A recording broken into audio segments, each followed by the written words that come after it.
First, just a little housekeeping. We're gonna make sure that our mics are turned off, and that if you have any questions, you put them in the chat box, and that we'll try to do questions at the end if we have time. So for those of you who don't know me, I'm Steph. I'm a senior product designer and a design mentor. I've been mentoring designers for the last 4 years and have helped over 100 designers get jobs. And I've had over 500 one-on-one sessions with designers over the years. So I've done this a lot. And I'm also an avid interviewer. So I had like a friend tell me the other day that I interview more than anybody she knows, which like I guess is kind of true because I've freelanced a lot. So I'm always kind of having to sell myself and interview and connect with people in order to get freelance contracts. So I had an interview earlier this week, and I actually have an interview next week and another interview that I'm scheduling for next week again. So you could say like I've interviewed a ton over the years, and not all of them have been successful. Obviously, you go through getting a lot of rejection, but ultimately I've found success in my approach to interviewing. So that's what I'm here to share with you today.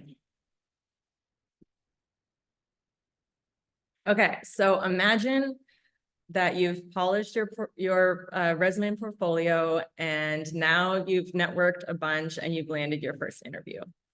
So this is super exciting. You're like, yes, I got an interview finally. But then your nerves start to kick in and you just start to feel like, oh crap, what do I do now? How do I ace this interview? How do I do well, right?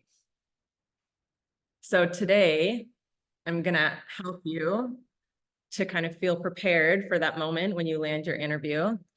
We're going to talk first about before your interview, then we're going to talk about what you're going to do during your interview, and then after your interview. And we're going to cover things like mindset, a strategy for answering interview questions, and even follow up after the interview. All right, before your interview, this is your time to prepare. But first, let's talk about your mindset. This is something that not a lot of people talk about, right? We're told to do a lot of things before our interview, but no one really mentions where your head's at and where your mindset is at. If you don't believe that you can get the job, you likely won't get the job. It's as simple as that. So just think about that for a minute.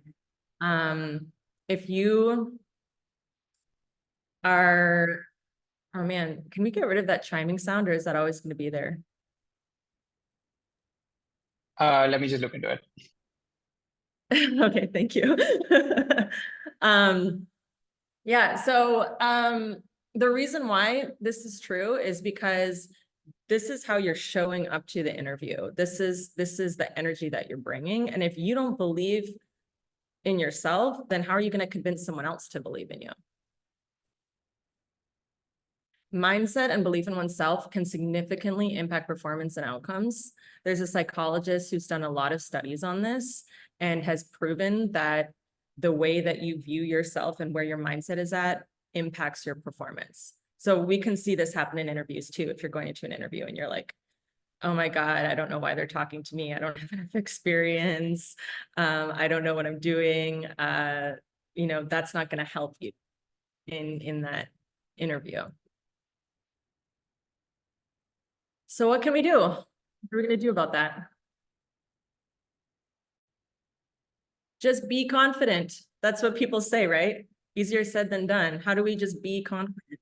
I think right now it's been really a struggle with the way that the job market has been. And a lot of people are not getting any backs. A lot of people are getting rejections and crickets and applying for hundreds of jobs. And it's really discouraging. And it's hard to just be confident when you get an interview. So here's some things that we can do to try to change our mindset. One thing you can do is you can reframe some of your negative thoughts or beliefs. So first you want to write down any negative thoughts or beliefs that you have around yourself, your own skills, your performance, the interview, anything that's coming up that feels like is going to be discouraging or going to give you kind of like bad energy going into the interview. And you want to challenge your negative thoughts by turning them into a positive statement. So if your negative thought is, I'm not good enough to get this job, then you can reframe it and say, I'm perfectly skilled to get this job, and I'm going to be a great team, great addition to this team, or I'm a valuable member to a team, or any team is lucky to have me. So something you can do is you can say those out loud daily, or you can say it before an interview, or you can write them down on Post-it notes and you can put them where you can see them.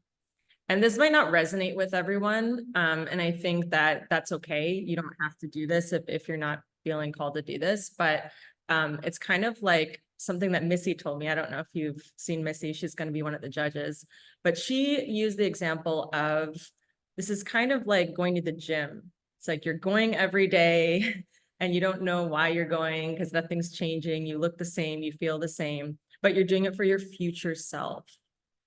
So if you think about how your future self is, your future self is more confident, your future self feels better about their skills and about their confidence. And that's where these affirmations come in. So any negative thoughts or beliefs, reframing them into a positive belief and then stating it every day, or just writing it somewhere where you can see it to kind of reinforce some more positive thoughts about you and your job search. The next thing you can do is remember that they're speaking to you because they already see something in you that makes you a fit. So I think that sometimes people forget this. So they already see something in you. You just have to show up and be, confident and highlight your skills and highlight your passion and your interest and connect with them. And that's all you need to do. They already see something in you, and that's why they're talking to you. So an exercise you could do is write down a list of all your skills and strengths that you can bring to the role. Look at the job description, look at the company, look at the job description, and then write down all of the things that you can bring to that team, whether that's previous experience or just skills that you have in your character, things that are strengths of yours. And when you're done writing your list, add 5 more. And just push yourself to think of all the things that you can bring to the table, because that will help build your confidence as well and make you realize that you do have a lot to bring to the team. The next thing is prepare. One way to build confidence is just feeling ready. So let's just get ready before the interview and do all that we can to feel prepared.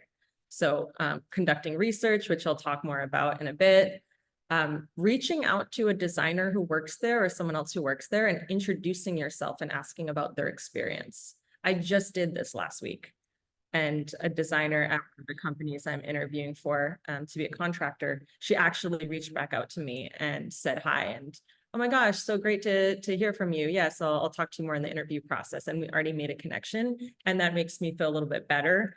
I'm not an outsider. Now I kind of know someone and I feel more confident about talking to them. The other thing we can do to prepare is practice interviewing. So practice with a friend or mentor, have them ask you common interview questions. You can look these up online, common UX interview questions, and try to tailor your answers. And this will help you to really prepare and feel more confident before going into your interview. The last thing you can do is visualize yourself in the interview. Again, pick the tools that make sense for you. There's a lot of different things that I'm throwing out at you. So here's another one. You can sit in a relaxed state, close your eyes, and picture yourself navigating your conversation. What are you saying? Tell me about yourself. How are you engaging with the interviewer? Think about yourself making a good impression and having them smile and be interested in what you're saying. And picture yourself getting positive feedback and getting another interview.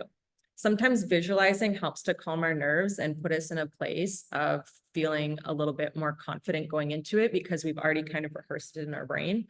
So that's another way to help you before you go into your interview process. All right, so the next part is conducting research, obviously. I'm sure many of you have been told to do this before.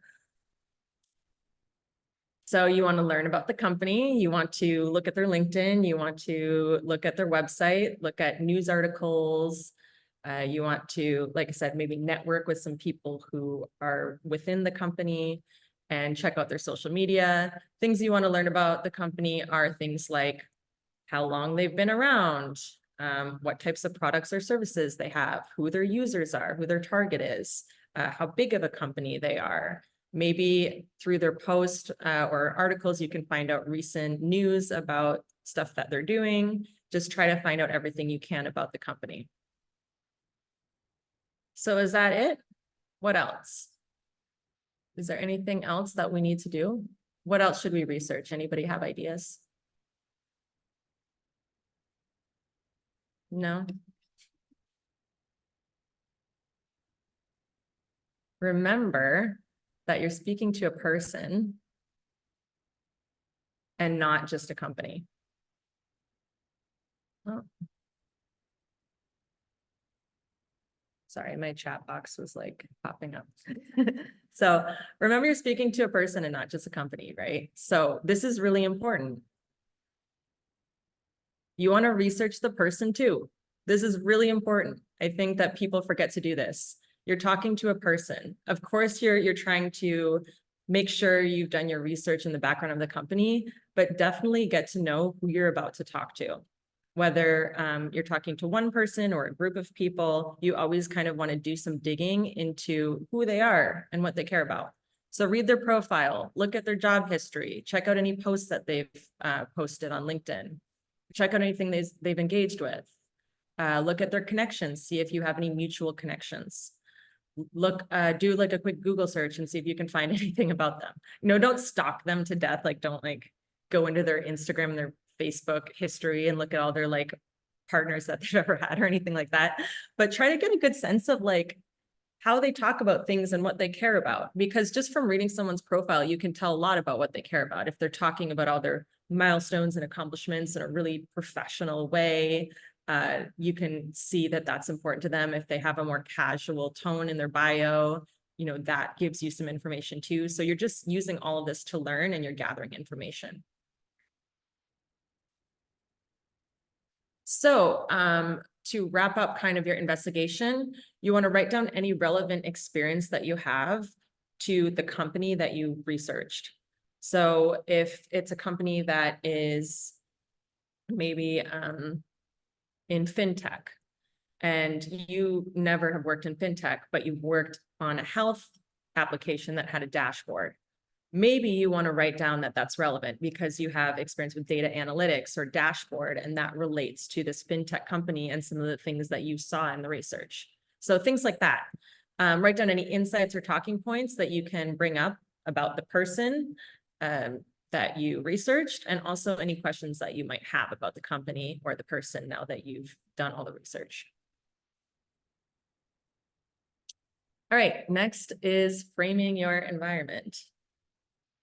So why is this important? I think we're in a place now in society where like, it doesn't matter as much how you present yourself. I think maybe back in the day, it was much more professional. Like you wear like a suit, and I think like tattoos and things like that were not as accepted in the workplace and all of that type of stuff back in the day. And now it's just kind of like, we have the freedom to show up as we are, but at the same time, we still want to look professional. We want to kind of like present the best version of ourselves. We don't want to present a fake version of ourselves that isn't us, but we want to present, a version of ourselves that is the most polished, most well-lit, most framed version of ourselves. For example, this one versus this one, and there's a big difference. This one, it looks like I'm just sitting on a bed, like in a room or something. And this one's well lit. I'm wearing a bright shirt. I'm well framed. And it kind of puts me in a place to look more confident in myself. Whether I am or not, at least I'm looking confident because I'm not trying to hide. I think sometimes I get on calls with people and they're like this. And I'm just like, hey guys, like, can you come up? And like say hi to me and see me, you know? So you kind of want to make sure that you're framed well. So these are some general tips. I'm sure some of you have heard this before. Find a very quiet spot and make sure you have good lighting, have a clean background, nothing distracting. Make sure that if you live with people that they know and they're not going to walk behind you. Obviously, if that happens, it's okay. You're not going to like lose your interview, but you want to just kind of keep it as clean as possible and position your camera at eye level. Keep a water handy because you'll be talking a lot. I always suggest that you have water so that you can take a pause in between questions and just, you know, like take a breather. And then you want to test your equipment, of course, make sure everything's working, and then dress nicely. Wear pants. You never know if you're gonna have an emergency and you need to like get up and go to the door or something. Just like make sure you have pants on, that you're wearing like a decent shirt and that you look presentable. All right, during your interview. So like I mentioned, showcasing relevance is really important. I think there's this guy called Dave Fano or something like that. He once said, show the 10% of you that's 100% relevant. So this is huge. The 10% of you that's 100% relevant. I don't know if that makes sense to you all, but that basically is just saying that you don't need to tell them your whole story. You want to just highlight the parts of your story that align with who they are and what they're asking of you for the job. I think it's great to show personality and great to show a variety of your experience, but you still want to highlight the relevant stuff first and foremost. So things that could be relevant, like I mentioned earlier, are like, you have to find the sweet spot in between. So if you haven't worked in fintech, maybe you've worked on a dashboard and you can highlight that. If you've worked in a same or parallel industry, you can talk about working in a broader category. So maybe you haven't worked specifically in e-commerce, but you've worked on like a consumer facing experience, and you can highlight that I've worked on a B2C experience. If you're talking to an e-commerce company, you can say, oh, I've worked on B2C experiences. I haven't worked in e-commerce, but I'm familiar with the consumer experience because I worked on all these other types of products that are like yours in that sense. So finding a similar point where you can meet them and connect the dots for them when it's not completely obvious from the outside that maybe you have experience that does connect with what they're looking for. And then also highlight common values and interests that you have. So if their company is about something that you care about, highlight that and why it's important to you, why you're passionate about it, how it relates to your life in some way. These are just some things, but you can kind of find what's relevant to you based on what you've done. Okay, next thing is applying the STAR method. I don't know if any of you have heard of this before, maybe some of you have, but this is a method that you can use to answer interview questions. So the STAR method is situation, task, action, result. This is really helpful for behavioral type of questions that might come up, like a challenge you were facing, or tell me about your favorite project and why, something like that. A lot of questions we can prepare for ahead of time. We don't want to script our answers either. Don't do that. Don't script your answers. But you can prepare, like, I'm going to point to this project, or I'm going to point to this situation, and you can use STAR method for that. Or you could use STAR method if you get hit with a question that you're like, oh boy, I have no idea what to say. I'm like completely stuck and struggling. Just take a breath and say, okay, STAR, what was the situation? An overview of your title and the project or challenge you were facing. Task, what were you tasked with achieving? Action, really helpful to use I statements when you're talking about the project. Specifically speak to contribution. Mark, can you, oh, thank you.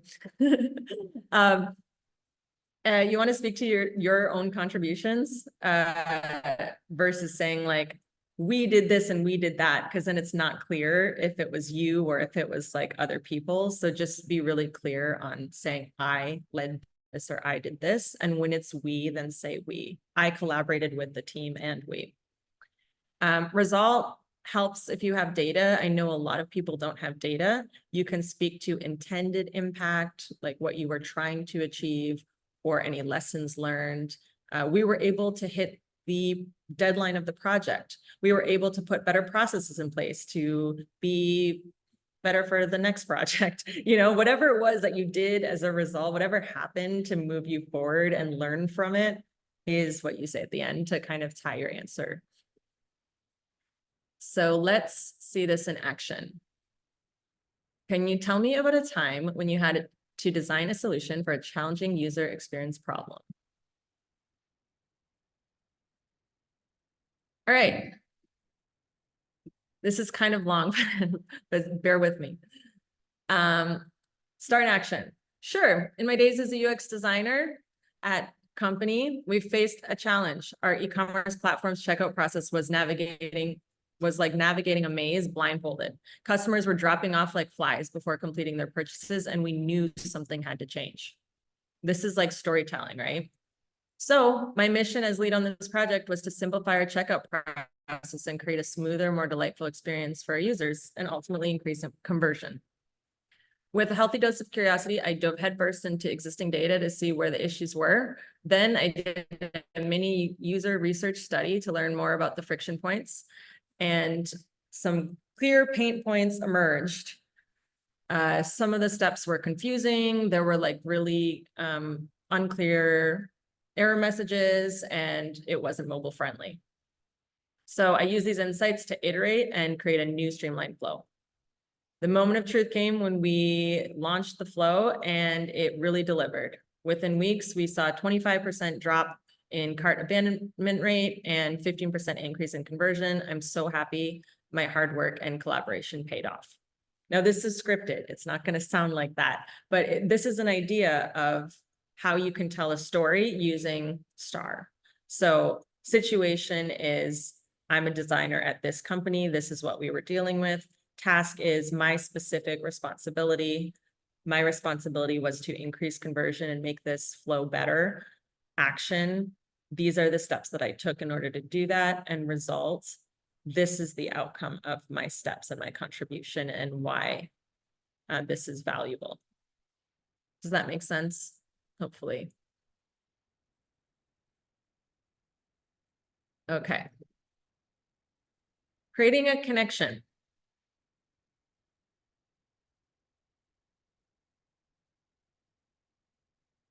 So now I'm going to talk about like how to create a better flow of conversation and how to connect with your interviewer. So I think that everybody's probably come away from a good conversation, whether it's been on a date or with a friend getting coffee or with a family member, where you just like feel really good about, you know, your interaction, and you feel really good about yourself. And you're like, wow, that was so nice. Like, I love when we get together. And usually it's because you both talked.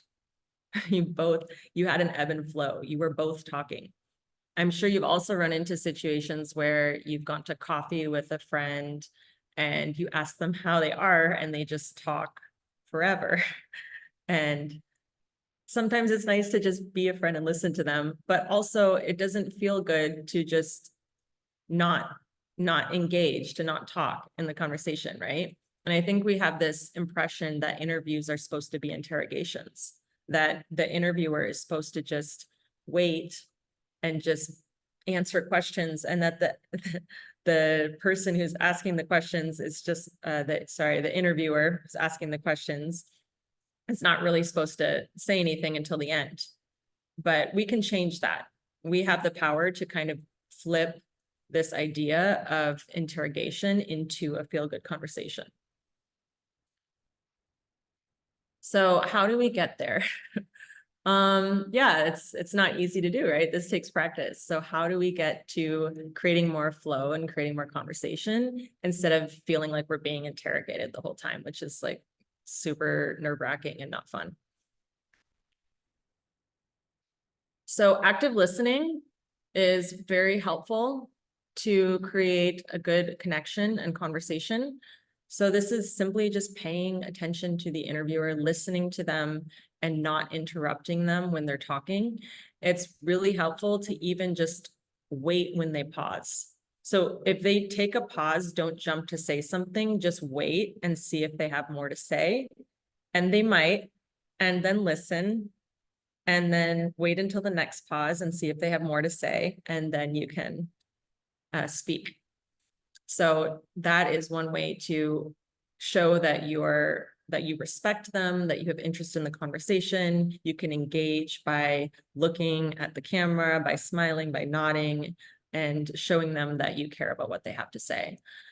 The other thing you can do is personalization. This is using your research insights from the research you conducted on the person and crafting more thoughtful questions specifically to them. So what could that look like? That could be like, maybe you found out they were working there for 10 months. Oh, I see that you've worked there for 10 months. What has been your favorite thing so far? What have you worked on so far? What has been a fun project that you've started?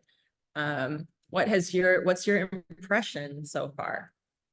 If someone's been there maybe 7 years, they're going to have a really, really different perspective than someone who's brand new and only been there a couple months. So you have a way to change the question into something that might be different to get their perspective from being there for 7 years. You could say something like, oh, I see you've been there for 7 years. Tell me about how the product's changed over the years. Tell me how priorities have shifted. Tell me about how the company's grown since you started, and get that personalized perspective instead of asking a generic question. And that creates a lot more connection with the person instead of just asking something random that you could ask anybody. You're acknowledging something about them, and then you're asking them their perspective or opinion.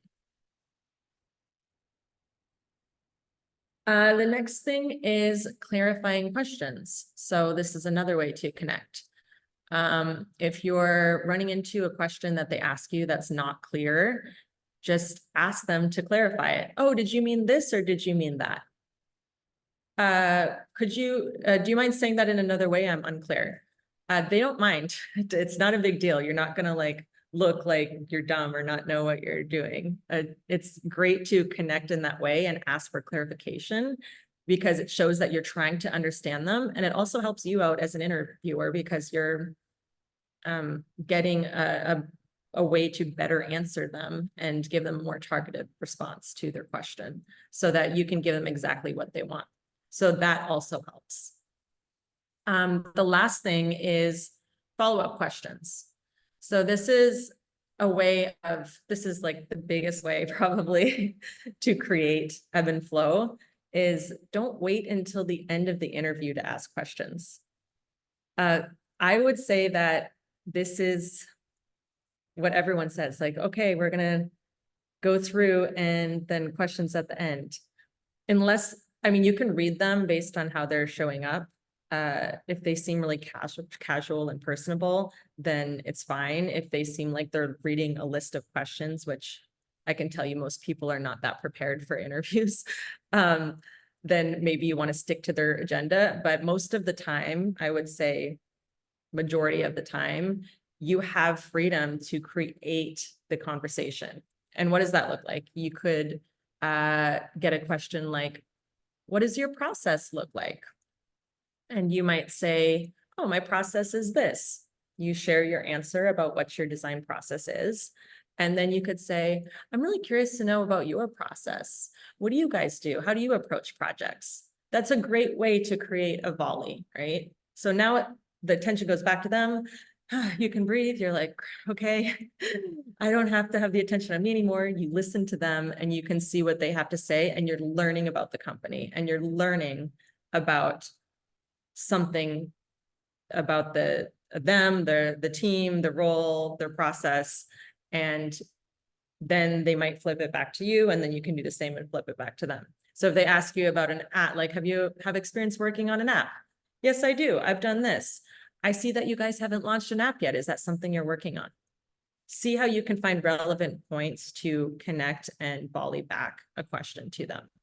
And of course, have a list of questions ready that you can ask at the end as well, but try to be relevant, and that just keeps the flow going. Last one is authenticity. Easier said than done sometimes. This is a way to build really genuine connection, because if someone feels like you're being really forced and you're using too many tech buzzwords or trying to be overly professional, they'll be able to smell that, and it doesn't feel good. So you kind of just want to try to be like the most authentic that you can be, and that creates more sincere connection and builds more trust, because they're like, okay, this person is just being themselves. We're both humans. We're not trying to be perfect. We just are, right? Interviews are not about being perfect. I can tell you that. I think it's better to show times that you failed and times that you've had challenges and times that you messed up and made mistakes than to try to sound perfect, because that makes you more human, and that is easier to relate to, and that is easier to connect to. All right. So now you've had your interview. You can breathe. It's the end. Now you can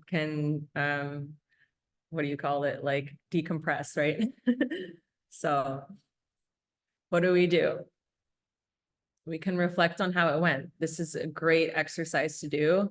I would recommend like giving yourself some time after the interview to kind of, I don't know, go to the bathroom, get some food, do whatever you need to do. But definitely shortly after the interview, I would reflect on how it went. I wouldn't wait until the next day, because everything's fresh in your mind.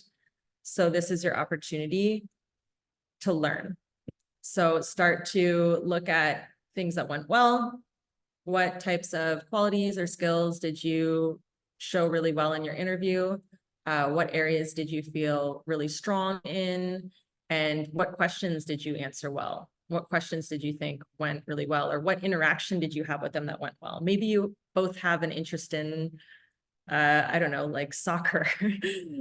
Maybe you talked about that and that was a great interaction. It doesn't have to be so specific to the job or skills or something professional. You can just write down things that you enjoyed from the conversation.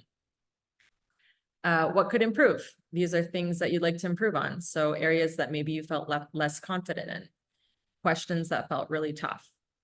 Sometimes I talk to designers who come to me and they're like, oh, I got this question and I had no idea how to answer it. Like, what do I do? These are times where we learn and we grow. So write down any questions that felt tough, and then try to reach out to a mentor or someone else and ask their opinion of, hey, how would you answer this question?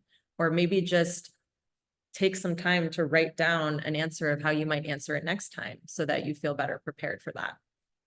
And then lastly, write down any learnings. So any insights or observations, just general things from the interview, maybe something about the interviewer that was interesting or weird, or something that you liked or didn't like. And then you can write down any new information about the company or the industry that you talked about. Maybe you learned something about AI that you didn't know about. Just write it down. And then any feedback that you got. So if they said anything on the spot in the interview, write that down too. And then all of this can help you to learn and grow and create next steps for your future interview. And of course, you're going to thank the interviewer. This is really common, right? We're always told to send a thank you email after the interview. I would say typically do it within 24 hours. You don't want to wait too long.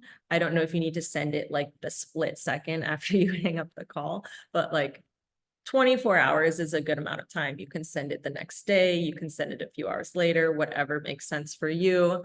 Don't want to delay this too long. You want to show that you're interested. So what to include in this email? I typically recommend that people make it pretty short. I wouldn't write a book's worth of reasons why you should get the job. I like it short and sweet. They don't really have time to read your giant thank you, and they already spoke to you. So this is your chance to just highlight some of the key things that you talked about and just kind of conclude in a confident way and hope for the best, right? So the first thing you want to do is just say thank you, show your gratitude, tell them thank you for your time. Thank you for this opportunity. Thanks for our chat. I really loved everything you had to share about the company and the role. Next, you're going to talk about your enthusiasm for the role. What makes you excited about it? What are some of the things that you might have talked about that kind of like make you excited to want to work there? So if it was the team, the culture, anything, right? Highlight that and then highlight some of your skills or past experience that are relevant to that. Again, this is not a book. It's just a couple sentences here and there for each. And the third one, key points. If there's anything really memorable that you talked about, like maybe they shared something funny about their process or something that they're working through, or like their coworker did something. Maybe you just share this key talking point or something that was memorable. And then the next one is follow up on any topics that you spoke about that might need more information. So maybe someone told you that they were going to show you like a test version of the product because you can't access it from the website. And this is your chance to follow up on that. Oh, when you get a chance, can you please send over that test login so that I can check out the experience? That's kind of what I mean by that follow-up topic. And then the last one is concluding confidently. So you want to end with a personable and professional closing. And I would say specifically, don't, I'm going to say don't, but do whatever you want. But don't, I would say it's better not to say, I hope to speak to you soon. I think this is a really common way to close. Hope to speak to you soon. Hope to hear back from you. Hope that whatever, right? Hope, I hope.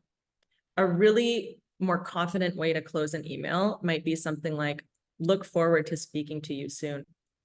Look forward to next steps. You're already putting the idea in their mind that you're going to talk again. So consider a really confident closing of, yes, we will connect again, we will engage again, not I hope to. I look forward to, I definitely look forward to seeing you again. And if they don't talk to you again, that's fine, but at least you had that impression that you were confident in that. So I would strongly recommend more of a confident closing than a hopeful closing. And I think it's hard to do because sometimes we're not there yet, but trust me. And so you don't hear back, like maybe you sent the thank you and it's been like a week or two, maybe a week and a half, and you haven't heard anything. It doesn't mean that you're out yet. If you haven't gotten a rejection letter, there's still time to send a follow-up. Typically within 1 to 2 weeks. I would say one to 1.5 weeks, maybe 2. Depends how the interview ended. So if they said, we'll contact you in a week or we'll contact you in a few days, then that's, you use that to kind of gauge when you send the follow-up. But I would say 1 week, 1.5, 2 weeks after the thank you. This is going to be short and sweet too, like even shorter than the other one. Express your eagerness. Share your continued enthusiasm. You're like, yes, I'm still very excited about this opportunity. Next, you're going to politely ask about the status of the role. Still wondering about next steps, would love to chat. And then conclude confidently, looking forward. So that's kind of a shorter, like, hey, remember me email. This is like, hey, remember me? Remember we talked? I'm just going to remind you, and I'm still really excited. And hopefully they just got slammed and had so much other stuff to do that they hadn't had a chance yet. Sometimes smaller startups tend to be a little bit delayed in processes if they just don't have a lot of resources for this type of thing. So don't get discouraged yet. Send a follow-up. You never know. But imagine you send a follow-up and they send you a calendar invite for another interview. So you schedule the interview, you crush it, and then you receive your job offer. So that's it. That's the full process. I think there's like a lot more nuances with, you know, how to answer certain interview questions, like tell me about yourself, and some of these other questions about what are your weaknesses or what are things that you want to improve on. I think there's a lot of questions that we can dive deeper into and how to confidently answer them. But this is kind of like an overview of some of the things you can do before, during, and after in order to really set yourself up for success. And that's it. So if you want to follow me on LinkedIn, you can follow me here. I have a site. I am doing acing portfolio reviews, 30-minute sessions, hour-long sessions. Oh, I don't have a 5-session package up right now, but if you're curious, ask me. And I also have this package that includes like an async review, a few sessions that I'm doing an extra 10% off of. So it's already discounted 10%. I'm doing extra 10% up until May 6th over the weekend for Protothon. So if you're interested, reach out. You can also book like a free discovery call with me and see if you want to work with me to kind of help you with either interviews, portfolios, resume, anything that you need help with on your job search journey or beyond. And that's it. So thank you so much. I think now we have time for questions. Yay, thank you so much, Stephanie. Really informative talk, and I really hope our audience were able to, take note of all the great advice you kind of presented. Right before we get into Q&A, just something I wanted to drop in, for our audience to stay connected with others, is to, I'm just dropping in the link to our Discord as well as our Instagram, to just follow us and stay connected. And then if it sounds good to you, I can just start reading out the questions as they've come in, and then you could answer them. Sure, Cool. yeah. So the first question is from Beatrix, which says, do you have any cold email to recruiter without looking like we are asking for a job referral? After seeing hiring post and applying for a job, I did contact recruiter, but I didn't know how to follow up with the recruiter or manager after that. Do you have any tips to send a cold email to a recruiter without looking like you're asking for a job referral? Oh, what do you, maybe I need clarification. Is this a recruiter that you've already talked? This is a cold email. So, correct me if I'm wrong. I think you mean that you want a job at a certain company. You've maybe applied for the job already, and you want to reach out to the recruiter and introduce yourself and say, hey, I applied for this job. Is that right? Yes. Okay. Okay. Yeah.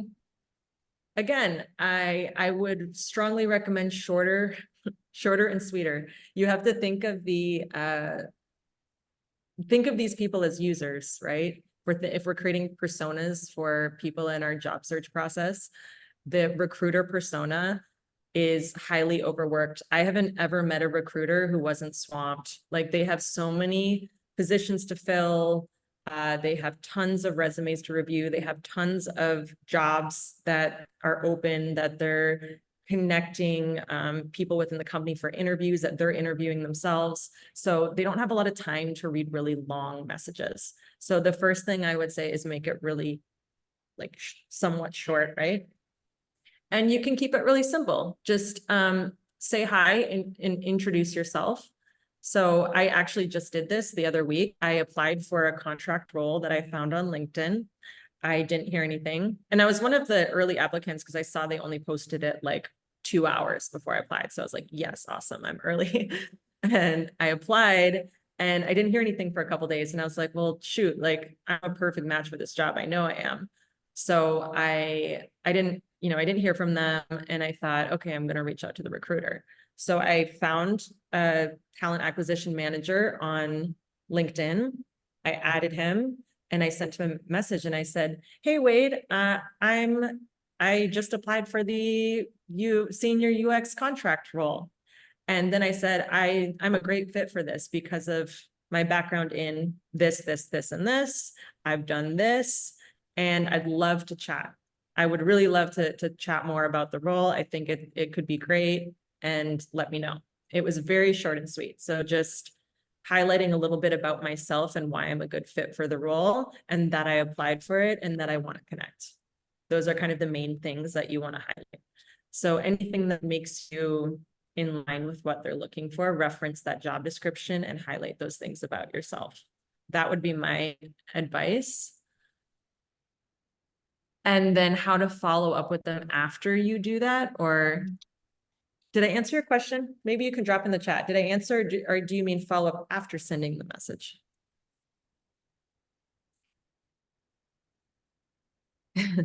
Is she still here? I don't know.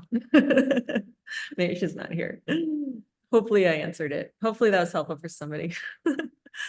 Should we go to the next one?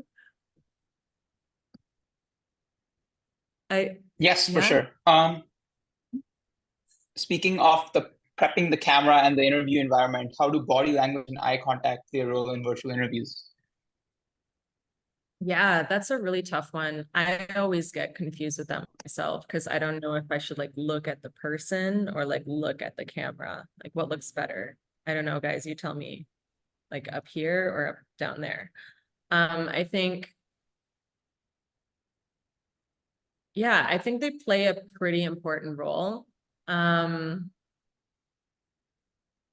contact is really tough. I think that's why sometimes with interviews when they're talking, you can just show your engagement by like, looking at them, like nodding, smiling. If they say something, just acknowledge in that way, but just keep your focus on the screen, and that will let them know that you're paying attention, at least if you're in a digital remote interview. If you're in an in-person interview, that's very different. Body language, maybe it helps to use your hands. I'm not sure. I don't really have a great answer for that. I think, you don't want to force anything. You just kind of want to show up however you show up. So if you're someone who talks with your hands, talk with your hands. And if you're not, then don't. I think being really fidgety can be a sign that you're nervous. So some people can, and maybe I was fidgety because I get nervous when I do big talks like this. So, but like, if you're like adjusting yourself and like sitting, like readjusting yourself a lot, or like moving your hair and doing stuff like moving in a way that seems fidgety, then that can give off kind of a nervous energy. So I think that if you keep calm body language, then that also shows them confidence of just keeping still and being calm and focusing on what they're saying.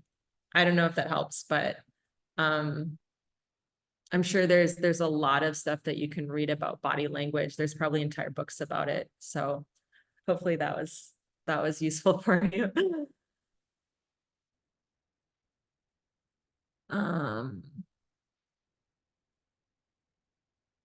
Do you recommend sending a follow-up email if you know your interview went very poorly? Yeah, definitely. That's your chance to redeem yourself in a sense. If your interview went really poorly, then that's your chance to highlight anything that maybe you didn't get to say. Or if you messed up on an answer, then you can email them and tell them a different answer. Oh, I thought more about this, and actually I have experience in this, or I thought more about that, and this is a project that I worked on that is a great example of what you asked about. That's your chance to redeem yourself. So I would say 100% do it. And I don't know what might have went poorly. Maybe I need more information about what you feel was poor. Maybe they said something, yeah, you can, you can talk. Can you talk? Yeah, hi. Yes, First of all, hi. Yeah, that would be helpful. thank you for the whole presentation. I just think I was very flustered and like my answers to questions were not really great, but also my portfolio presentation was like I felt like it was not up to par or like up to what my standard was, and I could just tell throughout the interview that they were like, okay, fair enough. And they weren't actually really excited about my answers. They were just like trying to agree with me, but they didn't actually agree that much with me. Um, I guess I like with the question that I asked, I was more so wanting to also ask whether you should acknowledge in your email that it went poorly or not. No, no, because it might just be you who thought that. You don't actually know what they thought about the interview. You can make assumptions. You can make assumptions that, wow, that you closed your Zoom out and they were like, wow, that guy really blew it. You could make that assumption. Maybe they did say that, but maybe they didn't. Maybe they just had a really long day. Maybe they're swamped. Maybe they have a lot of stuff that their boss is asking them for, and they're just like over it and they're tired and like they don't want to do an interview at 4 o'clock on a Friday, but here they are doing an interview with you. And maybe that's why they're not engaged. You don't know for sure what the reason is. So I would recommend to shy away from saying like, oh, I'm really sorry that really sorry that that sucked for you. You know, like I would probably try to just frame it more in a way of like, you know, hey, I really appreciate your time. Thank you for meeting with me. I'm sure you're busy, whatever. And then highlight anything that you want to say that maybe you didn't get a chance to say, or that um I mean, that's all you can really do. Highlight things about yourself that you didn't say. If you answered a specific question poorly, then that's your chance to say like, oh, I thought more about this and I'd like to share this thing instead. Or I'd like to share more about this other project, or I'd like to share about this challenge that I had that might be more in line with what you meant. Let me know. You know, it's okay to kind of show that you spent time to think about something in a different way, and you have a new answer. That's what UX design is, right? We're doing that in our jobs. we're thinking one thing and then we come up with a better thing later. We're constantly iterating with new information. So I think don't call out. My advice would be don't call out that it went poorly. Just highlight any interesting things they might have said, make it about them. Like, oh, I really love how you said that. I really loved how you shared more about that. I loved your idea about this. And then why you're a good fit, and thank you, and close it confidently. Just like a typical format, except for you could add in a little extra if you need. I don't know if it helps, but you can never assume what the other person thinks. We make a lot of assumptions. Sometimes we're really hard on ourselves too. Like I've had designers tell me like, that interview went really terribly, and then they got a call back. So, you know, we're harder on ourselves than other people are sometimes.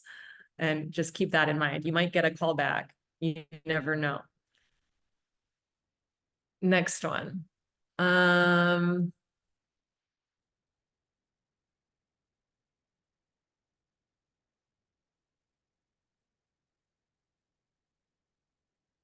An example-based question. Sometimes I'm flooded with several examples in my head and it becomes difficult to pick one. I reckon it comes off as hesitant or not genuine, while that isn't really the case.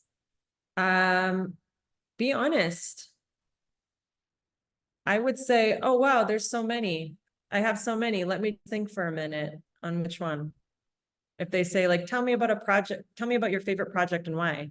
Oh, great question. Great question. Let me think about that for a second. I have to think about all the projects I've done. It's okay to be honest. We don't have to try to seem like we have the answer at the top of our head all the time.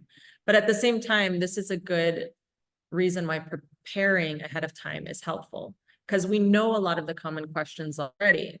So if you know the common questions, you can think about the projects or situations or examples that you want to point to.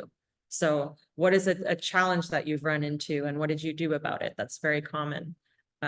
Maybe what's your favorite project and why? What's a project that you did where you failed and what did you learn from it?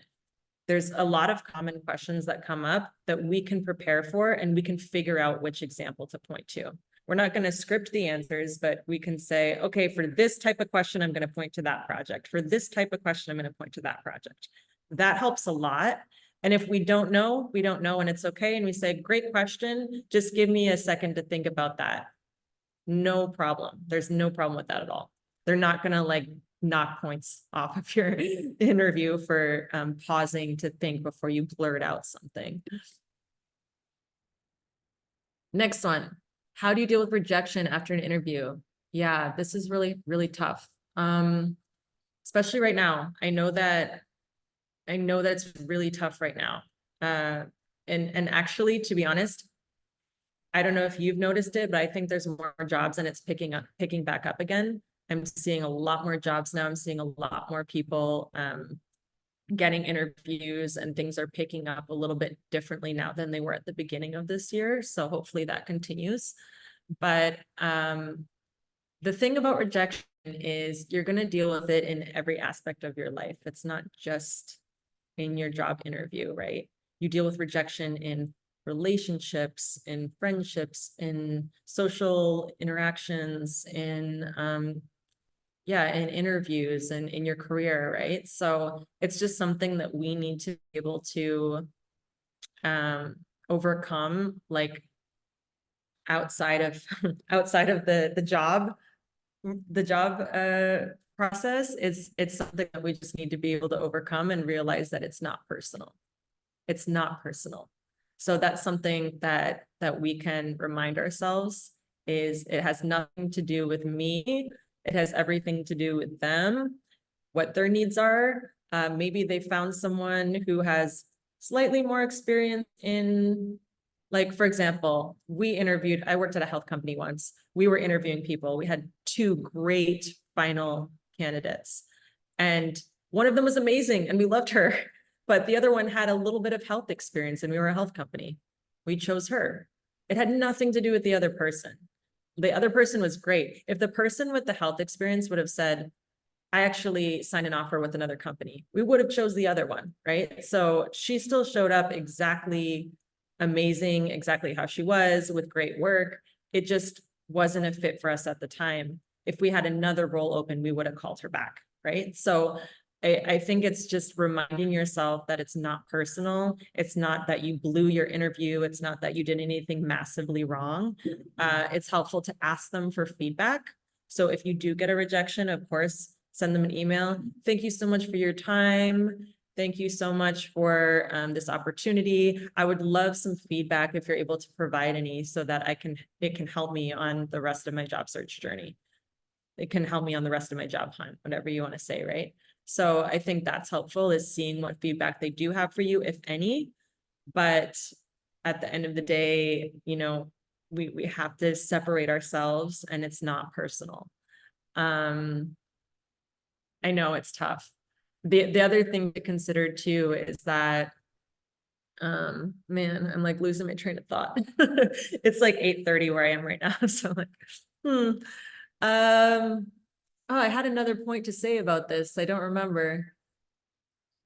A rejection is a redirection. A rejection is a redirection. It's not, if it didn't happen, it's because it's not meant to happen. It's a redirection into another path that you're supposed to take.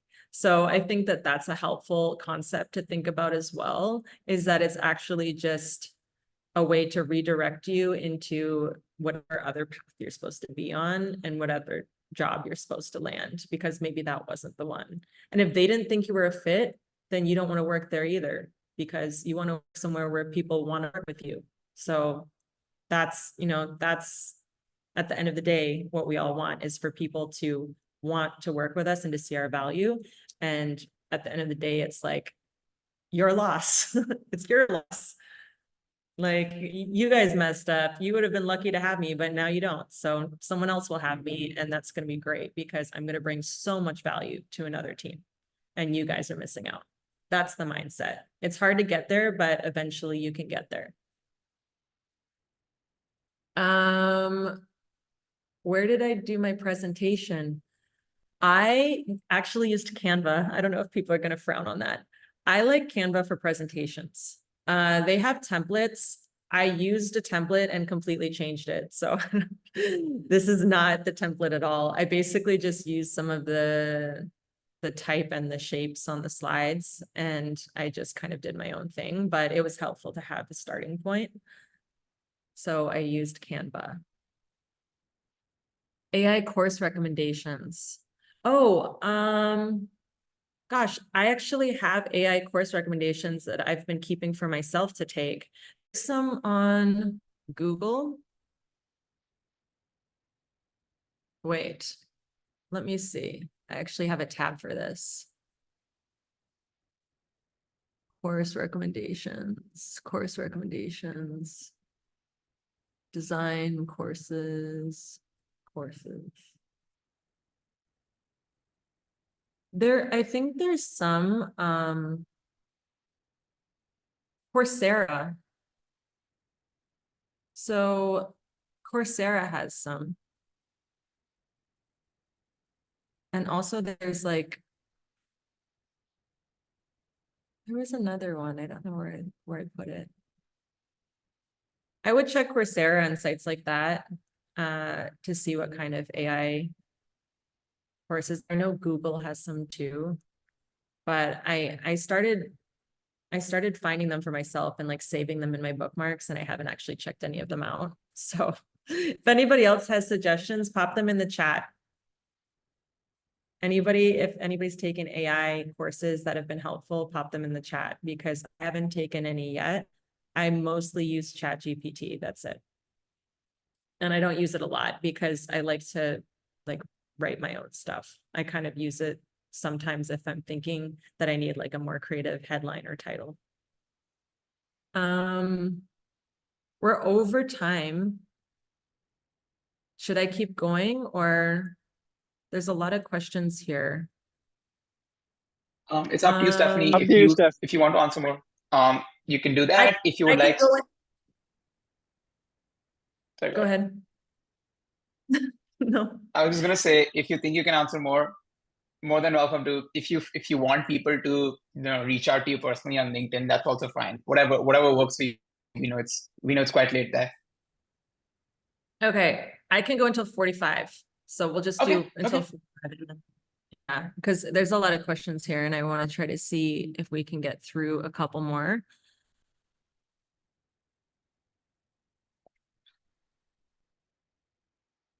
Oh my goodness. Can you give an example of the answer to the question, what are your weaknesses? This is great. Yeah, this is a hard question, right? I would say, don't say my weakness is that I take on too much or that I'm too detail oriented. I'm a perfectionist. Like, these type of answers can be true. Like, I'm totally a perfectionist, and that could be looked at as a weakness or a strength. So the thing about weaknesses and strengths is that there's a positive and negative to all of them. You could look at your weakness in one area of your life, it could be positive, and in one area, it could be a weakness. So, yeah, like perfectionism, we'll take that one, for example. Perfectionism, or let's say being detail oriented, maybe that's better. Like, maybe I'm really detail oriented person. How does that help me as a designer? Well, as a strength, it is helping me to make sure that I don't miss anything. I ask a lot of questions. I'm always asking why. I'm always checking every box. I'm always making sure things are pixel perfect. I'm really detail oriented. That is a strength, but it's also a weakness, because maybe I'm detail oriented to the point that I'm taking longer to get things done. And the project is like almost at deadline, and I'm like nitpicking stuff, or like doing way too much research, or I'm like just undecided on which design to choose because I've iterated it to death because I'm so detail oriented.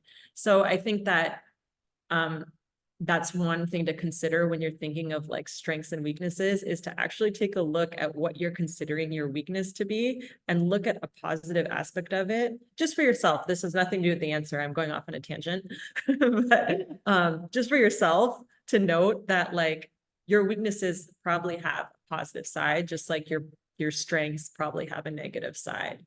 Because it just depends on the context and the situation. And we can really look at things in that way instead of so like, this is good and this is bad, because we don't want to look at things so harshly like that, especially when we're looking at ourselves. We need to be gentle with ourselves. So in answering this question, this is like, I'm human, right? I'm working on stuff. So be honest about what your weaknesses are. You don't want to say maybe a weakness like, I never get things done on time. That's not going to help you get the job. So don't, not things that are like obviously red flags of like, oh, I just have a really hard time meeting deadlines, or like, I have a hard time working with engineers. You kind of want to highlight things that maybe, for example, something that I highlighted about myself as a weakness before was like my communication style. Sometimes I'm really like strong on my perspective on something, and my communication style can be really direct. And that doesn't always go over well with all different types of teammates. So that's an example of something that I've continued to work on over the years and that I've improved on.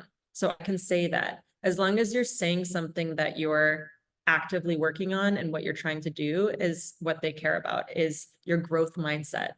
So if you say like, I don't have a lot of experience with user interviews, but I read this book on user interviews, and I did a passion project where I did a ton of user interviews and research and building my skills in that area. That's fine, because that's your weakness, but you're growing and you're learning. You're not just like accepting the fact that you don't have that skill, that quality. You're actually learning and trying to do something about it. So I don't know if it matters so much exactly what you say, but it's more about what you're doing about the fact that you've identified that area about yourself that needs work. So, when I use my example of like my communication style, I'm like, yeah, like I've feedback before. Years ago, I had feedback that, yeah, I'm really direct sometimes, and like I need to be more open to, so what was I doing before? I forget. I think before I was like offering, I was saying like, oh no, that wouldn't work. Like being like really like resistant to when someone would say something like, I don't know if that would work, but I wasn't offering suggestions and I wasn't trying to hear them out as much. So over the years, I've like really, really learned to listen to them, to understand their perspective. And instead of saying no, to offer a different suggestion instead of just saying, no, that's not going to work. Oh, that's really interesting. What if we did something more like this? Or have you considered this? Or like, making it more collaborative. So that's kind of how you answer that, is like, what have you identified and what are you doing about it? I don't know if that helps. Maybe you can jot down some examples of what you think your weaknesses are, and I can tell you if, how to talk about it, or if those are good examples of weaknesses to share in an interview. Some interviews give the low energy impression, like they're uninterested from the start. What should we do when that happens? Just show up as enthusiastically and excited as you can. Just bring the energy to the interview. And I think the other thing that helps there is what I mentioned about the volley, like creating conversation. Ask them questions because you want to see what lights them up. So when they start to ask you questions, ask them questions back to get them to start talking and get them excited about something, to try to bring up their energy. So if you're interviewing with like a hiring manager, for example, or like a lead, a team lead, you could say, what's your leadership style like? Or like, how do you like to manage? What's your management style? What do you get excited about? Things like that. Try to see if you can shift the energy by asking them questions to talk a little bit more. That's all you can really do. Sometimes you can't change people and where they're at. So you just have to show up as you are and try to show them that you're excited and try to show them that you're interested by asking questions, by engaging, by sharing stuff about you. And that's all you can do. Like I said before, it might not be personal. It's just like maybe they had the longest day ever and like their boss is coming down on them about something and they're just like sick of it and don't want to hear it anymore. It doesn't mean that it has anything to do with you.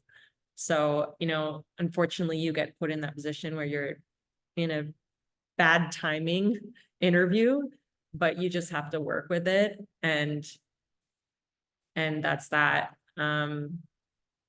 Hopefully that doesn't affect the outcome of the interview, but I want to say that it might. At the same time, you have to consider yourself if you want to work with people like that. Like if it isn't a like timing thing and they're just like low energy and uninterested and unexcited about talking to you, like do you really want to have teammates like that? I don't know.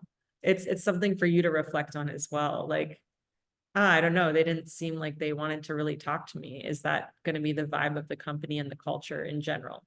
Who knows? Okay, we're like way over. I could do this all day. We need to stop. Yeah, if you wanna ask more, feel free to book something with me. I also talk about this stuff a lot on LinkedIn, so you can follow me on LinkedIn and I post stuff about job hunt and interviewing. Yeah, we're way over. I didn't realize. Thank you so much for everyone who stayed longer too. Appreciate it. Thank you so much, Stephanie. It was a really, really great talk, really informative. I personally also learned a lot. And just quickly before people start logging off, we have a lot of other talks with the Protothon, as well as you're also going to be on our judging panel. We're excited for that. And yeah, I'm just dropping in the link for everyone else to sign up and check out what else we're offering. For me? Oh no, this is for the other talks we have planned tomorrow and the after. I just dropped in a link for people to check those out. Dropped it. I didn't see it come through. Okay, maybe we have to post it again. Everybody's Oh, everybody's there it is. There it is again. Let's just keep posting it. Go to the other talks. We have one on product management, and then wait, I'm just gonna stop recording.